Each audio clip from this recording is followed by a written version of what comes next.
Hey there folks, I'm Pesk here with another audio commentary, and today we had a game between TeD and Grubby, and ooh, looks like there will be close spawns on Turtle Rock, so instantly really excited for this. Obviously, this is pretty good for Grubby overall, because you can get your Blade Master and you can do a lot of harassing, and obviously this is Turtle Rock as well, so we could be seeing Farseer, I suppose. As for, TeD looks like he's going to be going for a Fiend's opening. Then he has a couple different options. When it's close spawns like this, TeD really likes to put on the open aggression with the sort of timing attack style thing. We got to see how he wants to play this out, and he is now finally putting down his altar, and his Ziggurat will follow fairly soon. Grubby going for a very standard opening as well, and it looks like neither player has scouted out quite yet. Obviously, there's less need to scout in this matchup, or scout tremendously early for the close spawns in this matchup at least, as opposed to something like human versus orc, human versus elf, something like that, where really even human versus undead, it's really important to scout early because you can actually take a whole lot of advantage of it. In this case, you really don't need to do any scouting until the creeping starts, and we can see Grubby sending out his peon now. And TeD maybe won't even scout at all, and he'll just use some skeletons later on. Looks like he hasn't put down a voodoo launch or a temple of tome of relics, but finally puts it down now. And meanwhile, Grubby gonna put down his shop shortly once he's done his barracks. He'll probably put it in his base, especially considering he'll scouted TeD's nearby, and he won't want to have it in the middle of the map or something because he won't be looking to spend too much time out there when he knows that TeD could be putting on this aggression. And Grubby now coming in, getting off a couple of cheeky shots off on the Ziggurat, just go scout out what's going on. And TeD now finally starting his Death Knight, but obviously the disadvantage of this really quick Fiend build is that your Death Knight is just so far behind. We see the Blade Master's almost done already, and Grubby now putting up that Voodoo Launch to complete his base build and to have a nice anti-tower rush build, which is quite important. I mean, it's something that TeD hasn't done in a while, but certainly I've seen him do it, and I'm not sure I've seen him too much in this matchup, in this spawn location as well, where really it's never simpler to do a tower rush in this position, but certainly it's not something I've seen for a while, so could be seeing something like that, or we could be seeing a completely different strategy. I've actually seen TeD go for some interesting tier 1 tower rush strategies, where he's gone straight to it. TeD, you see, put up this new Ruby tower instantly, because you just have such a tremendous fear of that Blade Master coming into the back of your base, and it's so easy for him to do it, and then get home and heal, and then go back out, and just really obnoxious. Grubby doing some quick creeping, doesn't want to be creep jacked, and looks like this Fiend having nothing to do. Obviously the Death Knight isn't out yet, just gonna be able to put down a bit of damage here. Grubby come back to respond, but this Fiend will almost certainly, yeah, there it goes, runs away. Grubby almost gets a block off, but just misses it there, and so that Fiend will be home, and this Voodoo Launch is actually taking a lot of damage, 180 damage almost, so really nice there for TeD, because obviously if you do want to be putting on that pressure, that chop is just so critical. TeD could do some creeping, but very wary of this Blade Master being around, and Grubby actually getting his salve cancelled there by the looks of things, by that one Fiend shot, and it looks like Grubby get come in, actually get a skeleton kill. Just gonna go for the experience by the looks of things. He knows he can't get a Fiend kill, especially with all the coils still on this Death Knight, and so it's probably best just to try and steal the small bits of experience he can, try and get that level 2, and his tier 2 tech has started, as has TeD's. TeD's obviously a bit further behind, but that's because he's going for all these Fiends straight off the bat, and Grubby now going to do some shopping. It is the first out of night, so he can buy boots, he has already sold his TP, and actually buying a circlet as well, which is a pretty good choice in this really close spawn position, just because your Blade Master is going to be doing so much. He's going to be going back and forth, healing up, and then getting straight back into this battle. Grubby looks like he's going to steal off some of TeD's creeps. TeD, I just looks like he's just going to do some shopping now. Going to pick up another Rod of Necromancy, actually. So you can see he's already used 3 charges, despite only having crapped down 1 camp. That's just a result of Grubby putting on this pressure, and TeD not wanting to take any damage at all on his Death Knight or Fiends, just because it's just so damaging that. And it looks like TeD, he's going to do some creeping here by the looks of things.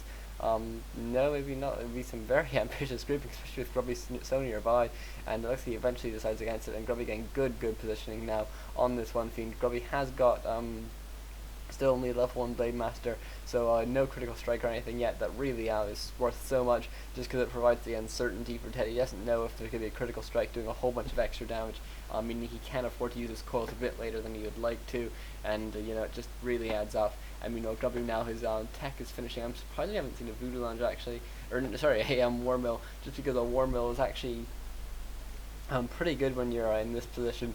Allows you to get that fast Kodo out as well, which is really useful to get rid of those crit fiends as well. And we'll have to see what hero Grubby goes for a second. It's possible he'll go for Shadow Hunter, but on this map and against fiends and in this spawn position especially, I think Tauren Chieftains actually really shines, because that level 1 Stomp is actually okay, whereas obviously level 1 Shockwave not too good. So it's sort of the reverse of Orc versus Elf, where really it's quite unlikely that early game you want that Tauren Chieftain just because it isn't too strong. But with the Shadow Hunter, actually it isn't too strong against undead, so it's a quite odd mix-up. Looks like Grubby gonna come in here, gonna try and kill off some more fiends, but you having to use a speed troll to get that one grunt away, and actually looks like he's gonna be able to get this one fiend kill because of a nice little surround there, and these grunts just being forced back, but Grubby just still has just enough to keep on in this battle, and the Lich now coming out for TeD. That's a good choice here, and the Death Knight's still only level 1 though. The Blade Master has hit level 2, and that's just so good for Grubby, because that only level 1 on that Death Knight means no aura, means it's so much harder to run away from the grunts and the Blade Master, and when Ensnare comes into things, that'll be very interesting as well. And we can see actually, the Tauren Chieftain has been chosen second for Grubby, and he's going for the Spirit Lodge, which is an interesting choice, probably banking on the fact that TeD isn't going to be going for Destroyers because of this close spawn position, though certainly we could be seeing that. We are seeing the Slaughterhouse coming out now, but no tier 3 techs, so maybe we're going to be seeing some early pressure.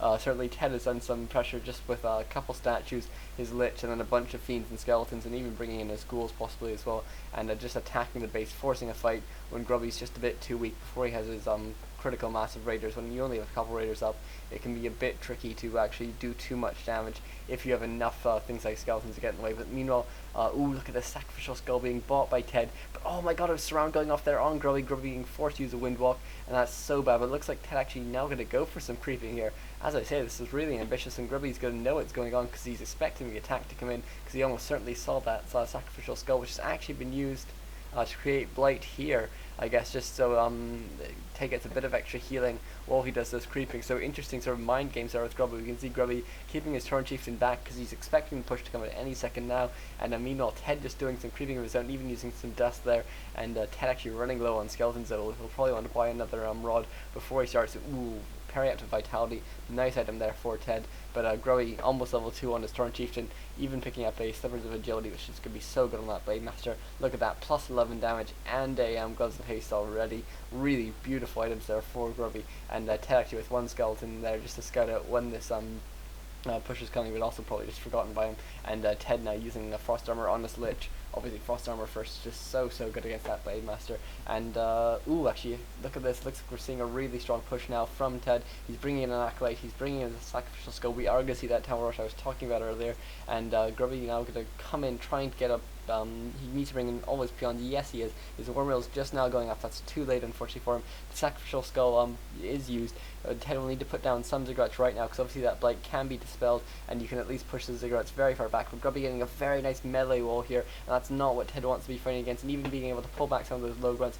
Very nice, and huge stomp coming in by Grubby, getting almost everything, getting most of those skeletons, most of the fiends, just missing out on the Death Knight and one fiend at the back, but Grubby getting a nice ensnare and surround here on this one fiend, which does have Frost Armor cast on it though, so it will take a bit longer to take down, and eventually it is going to go down though. This Tauren Chieftain now hitting level 2, Grubby immediately getting that aura, really important in this situation, and Grubby now going to be able to focus down the Ziggurat before it goes up. TeD actually cancelling it, nice choice there, and another stomp, and look at this huge melee wall by Grubby. Beautiful defense here, but a lot of fiends still left alive. We're going to have to see what TeD can do with this remaining army. We can see Grubby's actually dispelled much of the blight here while getting rid of the getting rid of the Frost Armor, and TeD now re-putting up these Ziggurats. Nice choice there by him. Obviously it's a much better way to spend your money than by building an extra fiend, which is going to take so long to get into the battle, and TeD even bringing in his ghouls. You can see just how desperate he is to win this, and Grubby actually going to lose one grunt there, and Grubby now actually a bit on the defensive, but those towers have been cancelled, so Grubby's going to want to force some fights within the range of the burrows. He's going to want to get out of Kodo. It's just started now, and he'll have to just play a bit more defensively, and they'll have to try and hold on, and it looks like TeD now setting up a another ziggurat here. Really, I like this aggression. If you can get it up, just getting a slow tower and then just right clicking it on a Blade Master is so useful because it just halves the DPS basically of that Blade Master. Just so frustrating. It means it can't run away as well. It you can focus it down more easily. It has to run away when it has a high health, just because the threat of the Coil Nova plus the really slow runaway time is so threatening. This code is finally out, so Grubby maybe going to want to push now. He'll probably want to just eat one of the fiends and then try and run out. He goes in, but TeD gets a beautiful block there with this Death Knight, and we can see this Kodo Beast, even though he has used a speed scroll, is unable to get in, but finally gets in, does manage to eat that ensnared Kodo, and gets out of there, and Grubby looks like he's just going to hide that Kodo in the back now. Nice play there by Grubby, but he took a lot of damage on that Kodo Beast. It's going to take him a while to heal it up, and he hasn't even started to salve on it, and so it looks like this one tower will be able to finish, and Nerubian Tower now starting for TeD. This is so beautiful play here. Finally some healing going off on this Kodo Beast, but looks like Grubby now in a very bad position. Such beautiful play there by TeD, really managing to weather that original storm where Grubby wiped out all those peons, and now can really push forward, and Grubby gonna have to make some desperate push, hope for some maybe good good luck with crits or something like that, and really TeD in a fantastic position now. This Nerubian Tower builds so quickly. Nice stomp there by Grubby, getting a couple fiends, really lowering the DPS and allowing Grubby to get good position on these fiends, taking out one, but Grubby losing a grunt as well, and it looks like, ooh, a Demolisher coming out now. He really needs to get out more grunts as well, but a Demolisher will be nice against this Nerubian Tower if you can actually do anything with it. Kodo Beast even being brought in for a bit, but just needs to be brought back because you can't afford to lose that. Kodo Beast, oh no, God, the Kodo Beast now comes out, will be focused down, and it looks like TeD's going to go for the focus, but actually going to get a Raider instead, and actually now going to go for the Kodo Beast. Grubby accidentally blocking his own Kodo a bit, and the Kodo does go down. Demolisher is in the back, and we'll start beating down on this Nerubian Tower. Very nice there by Grubby, but just so many fiends here. We'll have to see if Grubby can hold this off for a bit longer. If he can take down the Nerubian Tower, that'll be very nice. Tome of Relics going off as well. Just so many skeleton opportunities here. Obviously, you just need to buy one rod, and you can pass it between the two heroes, and the cooldown doesn't transfer, which is a really nice thing that only applies to the Rod of Necromancy, and so that's just a beautiful play there by TeD. Also, it spreads the creep a bit.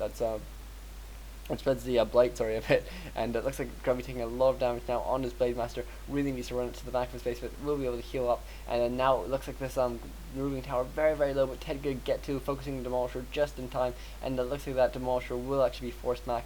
Very nice play here by TeD, just reading Grubby perfectly, knowing exactly how long he can wait before having to focus down these targets, and that's just really smart play.